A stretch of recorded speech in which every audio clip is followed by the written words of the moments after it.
This is an interesting video today because we have the Thermaltake Commander C36. And what does the C stand for? Well, I don't know, but I think it stands for We Command Air. As you can see, it's a full mesh front, which is going to obviously suck in a load of cool air. And you're thinking, well, yeah, it's just a freaking mesh case with the front and that. How's it going to suck in that much, you say? Well, if you take the front off, you can see there's two massive 200mm freaking fans on the front, which will definitely suck cool air in. It will literally, it's like a big fan that keeps you cool in the summer, but you got two of them and it's going to be blown straight over the graphics card, straight over the MOSFETs, chokes, graphics cards, motherboard, chipset, everything. It's literally going to keep the whole thing cool. If you've got a little fan in there, don't worry about it. This is just going to take over. And also these are RGBs as well, so they're addressable RGBs.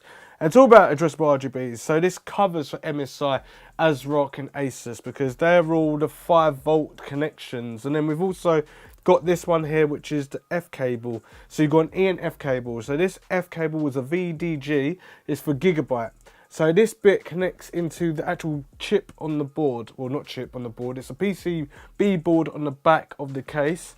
So if I literally turn it around, at the moment I've got the MSI, ASRock and Asus one here, which has got the 1 pin missing from the 4 pin, which would have been a 12 volt, but now it's a 5 volt. It's got 2 pins on the right, 1 on the left, and that's D plus V volt. And then you've got the gigabyte version here, which is 3 pins. And this is a VDG, so it comes in this case as well. And another good fact about this is that you can have the graphics card against the window, which I don't recommend because obviously heating issues and stuff like that. So let me just spin this around again. So obviously you can see it's tempered glass on the front there, which is nice. You got smaller thumb screws on here than I thought they did before. And I think this slides, yeah, that's it, slides off. Like so. It's got a nice little tray down there. This glass feels heavy. Woo! Anyway, it's got a border around the glass and it's about 2 centimeters thick, maybe a little bit bigger, probably 2.5 centimeters thick, about 2 centimeters on the side. No, they're both exactly the same. Well, I'll say about 2.5 centimeters as a border, tempered glass, and it's probably darkened, so not your traditional, well, it is your traditional colour where it's darkened by about 20%, maybe 30% of opacity going through there. But this case is a medium-sized case or middle case, and I'm like, middle case, you've got like cases that are absolutely huge. This is a mini ITX case, isn't it? But no, this is a middle case, so it can fit your mini ITX, your micro ATX, and your normal standard ATX as well. Starting from 9.7 or 6.7 inch going one way, 6.7 inch the other way. So it's just basically a small board that goes in here. As you can see, if you have a motherboard here, there's no little cutouts to obviously put through. But you've got cable taft points on the back there, as you can see. But we've got no grommets or rubber grommets that go into here, but nothing that's going to cut my fingers on here either, so you can pass through the cables. But it means that sometimes when the cables are really hard, and it depends if it's cold, warm, whatever. If it's warm, it's more looser cables, depending on the actual material it's made, and if it's cold, it's harder to obviously place the cables against another cable, and then it looks a bit out of place. So what I don't like as well, they still don't include the riser card for the graphics card to go into the actual PCI 16 times bus speed port. So it's a slot there or a slot there, and then you plug it in and then have the cable hidden in the back, and then it kind of goes into the graphics card. Then you can have the cables, if you've got a 6 pin, 4 pin, 8 pin, whatever, goes in, and then it can feed through the back and look really nice. But it looks like it's got a bracket that holds it there with these little little standoffs that you normally have on there.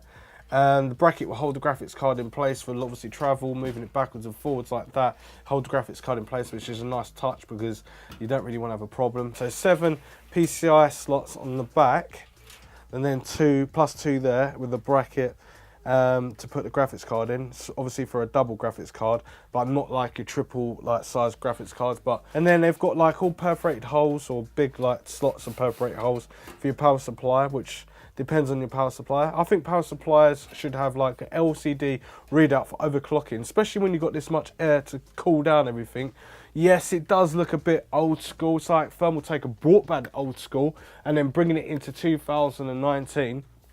And I think this was looked at in Computex and stuff like that. 120mm fan. You can also put a 140mm fan on the back there. You can put on, you can put 120 at the top, 240, a 280, and Also, you can do that with a radiator orientation as well. RGB button, 2 USB 3s, headphone jack, microphone jack, LED indicators to show you what is going on your hard drives, reset button and power button. Also a nice filter which is magnetic and easy to clean. You got perforated slots as well, nice honeycomb look as well, so you can obviously put in your radiators or your different fans in different orientations. At the top it does state where you can put all this stuff as well, so F14, F12, RD14, RD12, F12, F14, RD12 and 14. So it shows you where you can put all your fans orientation, which is a nice little look on there. I really like that.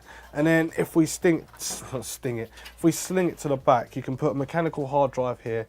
Looks like you could put probably 2 mechanical hard drives here because they're quite big, but they've got thumb screws on the back there, but you're gonna have to obviously use a screwdriver to undo them.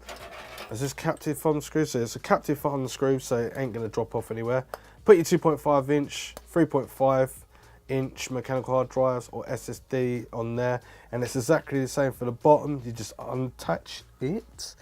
Oh right, so we've got a big cutout as well. Screwdriver would be easy, be able to take it out. This is metal as well, and they've reinforced it by putting edges on there, so it's solid. So put your drives on there, and you can just like screw them on, and then screw this back onto the base. All right, so you can put your 2.5 inch mechanical or 2.5 inch SSD. So there's 2 of them on there.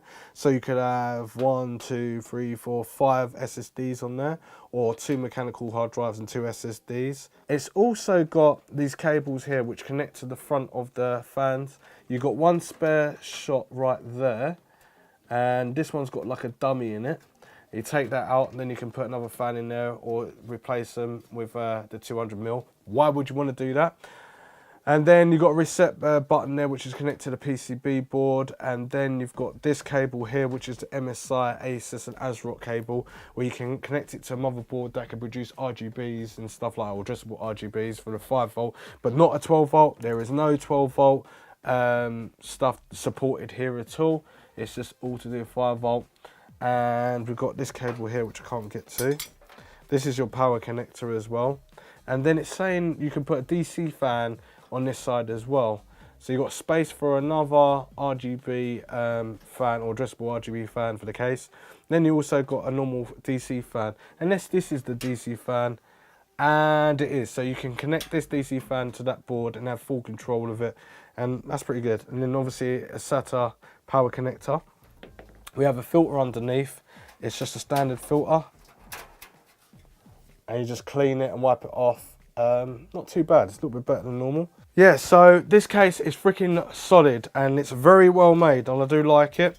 Basically you also get a bracket as well for the actual power supply, and you just attach that and then you can put all the cables in and then slot it through the back. So that is a nice little accessory in there. So anyway, this case I think it basically just screams Command's cool air. It's got a cutout there as well to obviously show off your power supply, but I don't know, I want to see Thermaltake making some LEDs to show overclocking or voltage and stuff like that on their power supplies. That'd be good. A little bit RGB if they want to. Minimalistic with the RGB on there as well.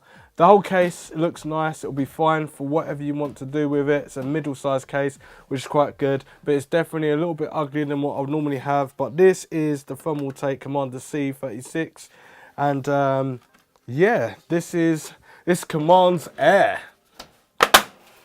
Now all we're going to do now is obviously plug it in and check the RGBs out so you can have a quick look at that. And also it comes with tempered glass. Yeah, that's good. As you can see, we've got the RGBs going completely. These are adjustable. Press the button on the left hand side and you can change the colours. And this is all controlled through the motherboard. Actually, it's actually controlled on the case, sorry. On the motherboard, you can control it through the screen and get what you want. And obviously, if you don't like it, you just turn it off. If I take the front off, you'll probably be able to see it a bit better. There we go. So we've got the RGBs doing their thing. Stop it from bouncing off the table. And then we've got like some Thermaltake's little science of like patterns that they do with all this stuff. So that's not too bad. As you can see, it's doing all its little things there. And I think it looks really good. Anyway, Hope that this was enough information about the Thermaltake Commander C36 case. It's a middle-sized case. It's a case that's going to be great for gaming, obviously for video editing and stuff. Just to have a little splash of RGB if you want it. But also the main problem that they've solved is the airflow. So if you're going to use it for performance or high-performance computers, it's going to keep the components nice and cool. Plus, you've got options for AIO water cooling or custom water cooling if you want to choose so. And it just basically, it's like an opened out air case. It's really quite cool. So anyway, subscribe, share, like me, and follow me on all social media platforms, and also check out my channel, my other channel about drones, Errol Hum. Everything's in the links in the description down below. If you want to go and purchase anything or you want to ask me any questions, leave them in the comments, and also check the community out, which I always ask questions of what you want to see on the channel. So stay involved in that, and I'll see you next one. Thanks for watching. Roger and out.